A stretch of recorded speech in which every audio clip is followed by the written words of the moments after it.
Body language دیکھی اندر میں نے بھی دیکھی, مجھے تو لگ رہا ہے خان صاحب پہلے سے زیادہ مضبوط ہیں. بالکل الحمدللہ خان صاحب مضبوط ہے, جن کے اوسان خطا ہو جاتے ہیں, جو ڈیلوں کی طرف جاتے ہیں, جو رو پڑتے ہیں.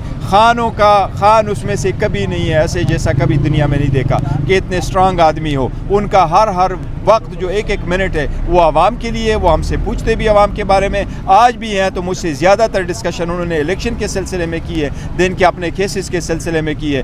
بالکل جب جیل میں اپنے بیرک میں انٹر ہو رہے تھے, جس کے دروازے تک میں ان کے ساتھ گیا ہوں, اس وقت بھی اس نے مجھے الیکشن ریلیٹڈ ڈائریکشن دی ہے بجائے اس کے کہ اپنے کیس ریلیٹڈ ڈائریکشن. امید ہے انشاءاللہ تعالی. دیکھ رہے یہ کیسز اپنے الیکشن پہ نہیں, خان صاحب بالکل ڈٹرمنٹ, یہ پولیٹیکلی موٹیویٹڈ کیسز ہے, یہ ختم ہو جائیں گے, اور خان صاحب پر امید ہے انشاءاللہ تعالی اور بہت جذبے کے ساتھ ہے کہ انشاءاللہ عوام صحیح فیصلہ کرے گی. بہت شکریہ sir, thank you very much. Barrister Gohar ہمارے ساتھ موجود ہیں, ان کا یہ کہنا تھا خان صاحب جو ہے